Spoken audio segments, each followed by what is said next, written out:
इंसान को सभ्य सामाजिक प्राणी माना जाता है, लेकिन ऐसे उदाहरण भी भरे पड़े हैं जब ये सामाजिक प्राणी पूरी तरह से जानवर में तब्दील हो गया। अभी तक नरभक्षण के जितने किस्से और सच्ची घटनाएं सामने आई हैं, उनमें अधिकतर के पीछे का कारण रूढ़िवादी धार्मिक अनुष्ठान रहा। कुछ मामलों में मानसिक रूप से बीमार लोगों द्वारा नरभक्षण करते पाए गए। कुछ ऐसे मामले भी देखे गए जिसमें इंसान ने खुद को जिंदा रखने के लिए मृत इंसानों का मांस खाया। तो मैं आज आपको दुनिया के अलग अलग हिस्सों में घटित नरभक्षण की ऐसी घटनाओं के बारे में बताऊंगा जिन्हें था इंसानों को खाने का शौक। Number 10, मोयरुवा family. मोयरुवा परिवार चेक रिपब्लिक में रहने वाला एक नरभक्षी परिवार था। 8 महीनों के दौरान इस परिवार के सदस्यों ने साथ मिलकर कई लोगों की हत्याएं की और उन्हें खा गए। कोर्ट में यह आरोप भी साबित हुआ कि नरभक्षी मां क्लारा मोयरुवा और उसके रिलेटिव ने 8 साल के अपने लड़के ऑनरेज की चमड़ी को उधेड़ने के बाद उसके मांस को खा लिया था। Number 9, Armin Meiwes. Armin Germany के रोटेबर्ग का रहने वाला था। साल 2001 में उसने एक इंटरनेट साइट पर विज्ञापन दिया कि उसे 18 से 30 साल की उम्र के लोगों की आवश्यकता है जिसके साथ गलत काम कर सके और फिर उसकी हत्या कर सके। आश्चर्यजनक रूप से कई लोगों की प्रतिक्रियाएं आईं। वहीं 2 लोग उससे मिलने पहुंचे, जिनमें से एक के बॉडी पार्ट्स को आर्मिन ने चाकू से काट दिया और तलकर खा गया। जिसका बॉडी पार्ट्स काटा गया वो भी अपने शरीर के हिस्से को खाना चाहता था। इन कृत्यों को उन्होंने वीडियो टेप में रिकॉर्ड भी किया। फिलहाल आर्मिन जर्मनी की एक जेल में उम्र कैद की सजा काट रहा है। नंबर 8, चुजॉन फैमिली या दक्षिण कोरियाई गैंग। दक्षिण कोरिया के इस गैंग की नींव किम किवान ने 1993 में रखी थी, जिसके साथ अन्य जेलों से निकले 6 अन्य लोग थे। चुजॉन फैमिली सिर्फ अमीर लोगों को निशाना बनाता था, उनकी हत्याएं कर देता था और मांस खा जाता था। कई बार तो इसने फिरौती की रकम मिलने के बाद भी हत्याएं कर दी। इन सभी को 1994 में पकड़ा गया और मौत की सजा दी गई। अमीरों की पहचान स्थापित करने के लिए इन्होंने 1200 उन लोगों की लिस्ट एक दुकान से खरीदी जो क्रेडिट कार्ड इस्तेमाल करते थे। मौत की सजा पाने के बाद एक आरोपी ने टीवी रिपोर्टर से कहा था कि उन्हें दुख है कि वो सिर्फ 5 की हत्या कर उन्हें खा सके। नंबर 7, यो यंग चुल।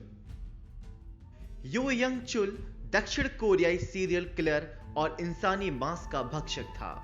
यो यंग ने 2003-2004 के बीच 21 लोगों की हत्याएं की, जिनमें से अधिकतर अमीर बुजुर्ग या वेश्याएं थीं। सभी की हत्याएं वो हथौड़े की मदद से करता था। यो यंग ने 11 लोगों के मृत शरीर के टुकड़े पकाकर खाए थे।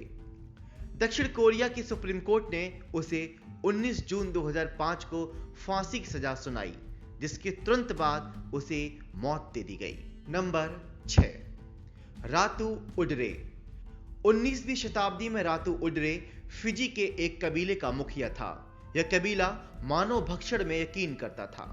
रातू उडरे को अब तक का सर्वाधिक दुर्दांत इंसान माना जाता है, जो व्यक्तियों का सिर पकाकर खाया करता था।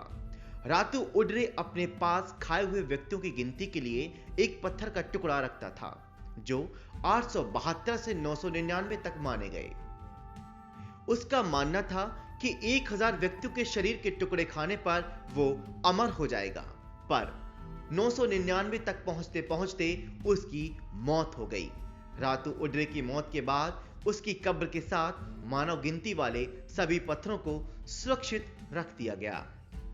Number 5, Stella marriage college rugby team. 13 अक्टूबर 1972 को यह टीम मैच खेलने के लिए दक्षिण अमेरिका में स्थित देश उरुग्वे की राजधानी मोंटेवीडियो से सेंटियागो की राजधानी चिली जा रही थी।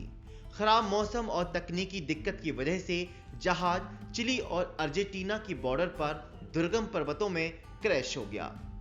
3 देशों की कई टीम सर्च करती रहीं। 11 दिनों तक फ्लाइट में सवार 45 लोगों को ढूंढा गया, लेकिन कुछ पता नहीं चल सका। लगभग 2 महीनों बाद जहाज पर सवार 16 लोगों का पता चल सका, जिन्होंने जीवित रहने के लिए अन्य मृत व्यक्तियों का मांस खाया।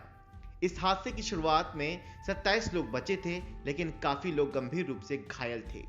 ऐसे में जब भोजन की जरूरत पड़ती थी तो वो सबसे कमजोर व्यक्ति को मिलकर मार देते थे और उसके मांस को खा लेते थे। नंबर 4, एंड्रेई चिकातिलो। चिकातिलो यूक्रेन में पैदा हुआ एक सीरियल किलर और बलात्कारी था। चिकातिलो ने 50 हत्याएं और दुष्कर्म की बात स्वीकारी थी। वो लोगों से दोस्ती करता था, फिर उनकी हत्या कर उन्हें खा जाता था। उसने माना कि इसके पीछे उसका मकसद सेक्सुअल आनंद उठाना था। चिकातिलो को 14 फरवरी 1994 को रोस्तोव में मौत की सजा दी गई। Number 3, Joseph कोन्ये। अगस्त 1961 में जन्मा जोसेफ युगांडा युद्ध का सबसे बड़ा अपराधी है, जिसने वहां की सेनाओं को सालों तक बुरी तरह से छकाया। वो छोटे लड़कों और लड़कियों का अपहरण कर लेता था, उन्हें यातनाएं देता था। एक वाक्य ऐसा भी सामने आया कि उसने एक दिन 10 महिलाओं के नाक कान सामूहिक रूप से कटवाए और उन्हें जबरन बंदूक की नोक पर इन अंगों को खाने के लिए मजबूर कर दिया। इसके बाद उन्हें उनके घर भिजवा दिया। एक बार अपहृत कई बच्चों को उसने देर तक कुछ भी खाने को नहीं दिया, और जब एक लड़के ने कुछ खा लिया, वो भूख बर्दाश्त नहीं कर सका तो इसने उसे मार दिया और उसको खा गया। जोसेफ ने 2007 तक 88 शादियां की, जिनमें 2008 तक उसने 42 बच्चे पैदा किए। Number 2, revolutionary United front. दक्षिण अफ्रीका के सिएरा लियोन का यह चर्चित क्रांतिकारी समूह था, जिसने 1990 के दशक में सरकार विरोधी अभियान का नेतृत्व किया। रिवॉल्यूशनरी यूनाइटेड फ्रंट दक्षिणी अफ्रीकी हीरो की खानों को बचाने के लिए लड़ रहा था। इस दौरान उसके सदस्यों ने जमकर नरभक्षण किया। दरअसल ऐसा कर वो शत्रु की मानसिक और शारीरिक ताकत पाना चाहते थे। कितने लोग रिवॉल्यूशनरी यूनाइटेड फ्रंट के शिकार बने, ये संख्या अनिश्चित है, पर यकीनन ये आंकड़ा 1000 में पहुंचा होगा। और नंबर 1 पर है एल्फ्रेड पैकर। एल्फ्रेड अमेरिका का निवासी था। वो सोने की खोज किया करता था।